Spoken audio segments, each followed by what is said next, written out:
बकरी चुगाने गए युवक की खेला में हुई बोल्डर लगने से मौत। बता दें कि खेला निवासी नीरज कुमार पुत्र नरीराम, जो कि खेला के निवासी हैं, वे बकरी चुगाने गए थे। अचानक पहाड़ी से गिरे बोल्डर से चपेट में आ गए और उनकी मौके पर मृत्यु हो गई।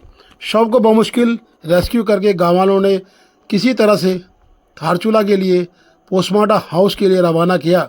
बता दें कि बड़ी विडंबना है, आपदा के क्षेत्र में हेली नहीं होना। कहीं न कहीं इस तरह शव को या फिर घायल अवस्था में हो या बीमार हो, गर्भवती हो, उसको लाना पड़ रहा है। देखिए किस तरह से शव को एक प्रकार से अपनी जान हथेली में रखकर लोग सड़क मार्ग में ला रहे हैं।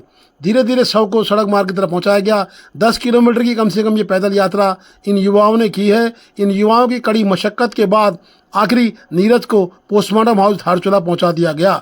वहीं महेश, जो कि खेला के निवासी हैं, सामाजिक कार्यकर्ता हैं, उनके द्वारा आवाज़ उठाई गई है। सरकार की हेली सेवा में उन्होंने प्रश्न चिन्ह लगाया है। उन्होंने कहा कि हेली आपदा के लिए ही दिया गया था और आपदा के क्षेत्र में समय पर हेली नहीं मिल पा रहा है। ऐसी विडंबना है कि सरकार आपदा पीड़ित ग्राम के लोगों का ध्यान नहीं दे रही है। कहीं ना कहीं सरकार का उन्होंने फेलियर बताया है कि इस तरह शव को 10 किलोमीटर पैदल अपनी जान हथेली में रखकर युवाओं के द्वारा सड़क मार्ग में पहुंचाया गया और सड़क मार्ग शव को फिर उसके बाद पोस्टमार्टम हाउस धारचूला के रवाना किया गया। महेश खेला के निवासी के साथ साथ पूरा विधानसभा धारचूला इस वक्त आपदा पीड़ित है और कहीं ना कहीं हेली की आवश्यकता पूरे धारचूला को है।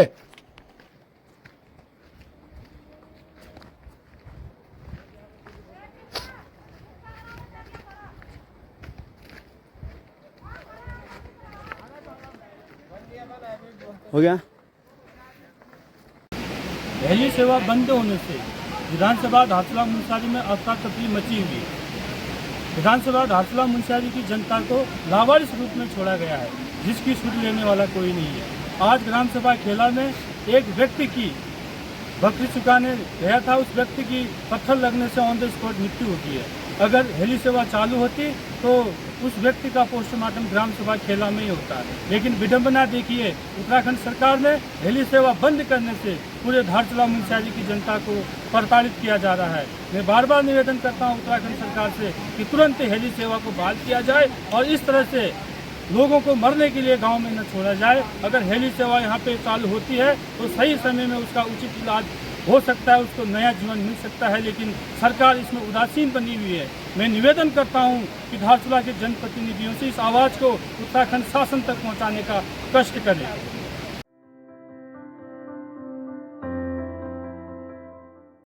रात्रि की भारी बारिश से कहीं न कहीं धारचूला के व्यापारियों को फिर हुआ नुकसान।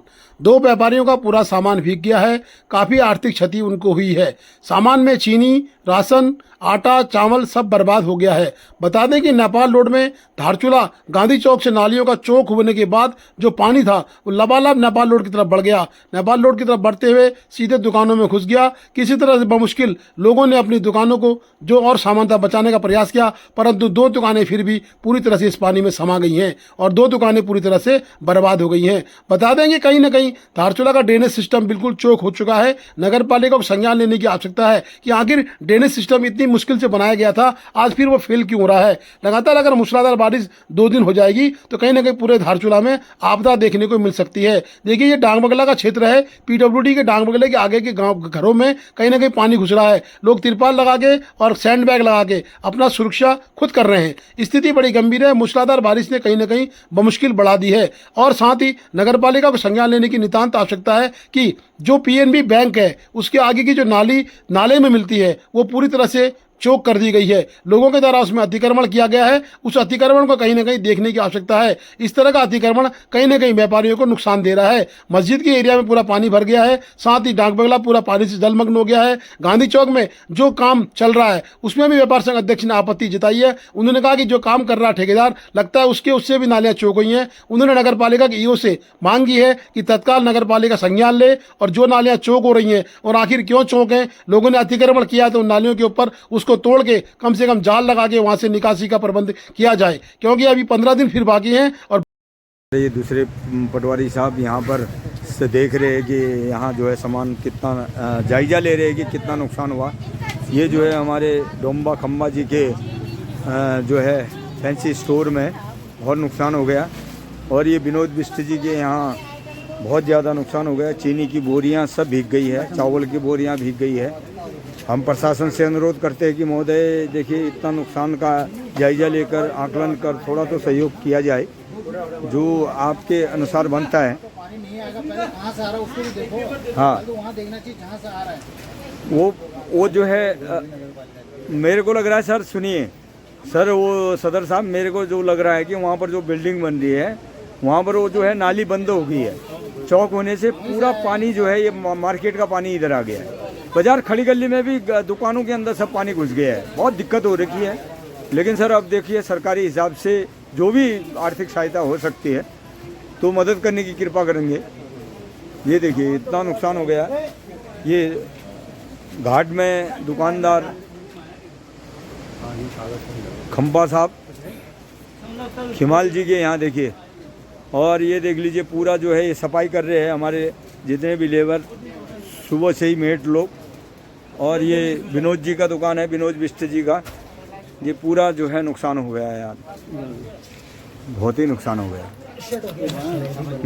वो देख लीजिए पूरा जो है ये इतना सामान पूरा पानी में, आटा, चावल, चीनी। आपने ये थोड़ा सा ऊंचा करके रखना चाहिए था वैसे ना।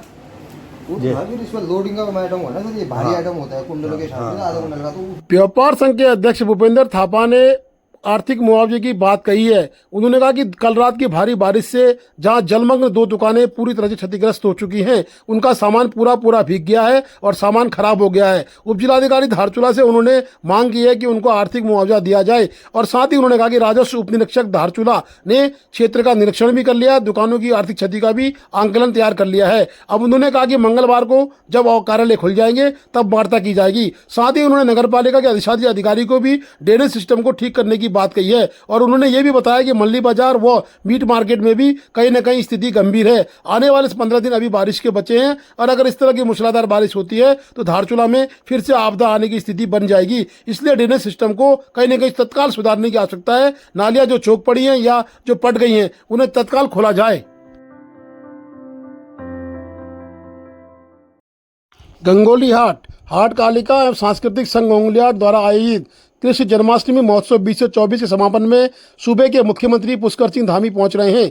26 अगस्त सोमवार को 1 दिवसीय भ्रमण के दौरान प्रदेश के मुख्यमंत्री पुष्कर सिंह धामी तहसील गंगोलियाट क्षेत्रांतर्गत ब्यालपाटा मैदान पिथौरागढ़ पहुंचकर कार्यक्रम में प्रतिभाग करेंगे। इसके अलावा माननीय मुख्यमंत्री गंगोलियाट में मां महाकाली मंदिर जाकर दर्शन करेंगे तथा प्रदेश की सुख समृद्धि के लिए प्रार्थना करेंगे। साथ ही विकासखंड गंगोलियाट के सभागार में मुख्यमंत्री भाजपा कार्यकर्ताओं पदाधिकारियों के साथ संवाद व टिफिन बैठक भी आयोजित करनी है, जिसे लेकर जिला अधिकारी रीना जोशी ने संबंधित अधिकारियों के साथ रविवार को गंगोलियाट पहुंचकर समस्त कार्यक्रम स्थलों का दौरा कर तैयारियों का गहनता से जायजा लिया। उन्होंने इस दौरान कार्यक्रम स्थल ब्यालपाटा मैदान, हेलीपैड, महाकाली मंदिर परिसर, सेफ हाउस, सुरक्षा व्यवस्था, पेयजल व्यवस्था, शौचालय, खान-पान इत्यादि का पूरा निरीक्षण किया। उन्होंने विकासखंड गंगोलियाट के सभागार में भाजपा कार्यकर्ताओं पदाधिकारियों के साथ संवाद के लिए भी दिशा निर्देश जारी किए गए हैं। बारिश में ये तो बंद है, ये तो पक्का है।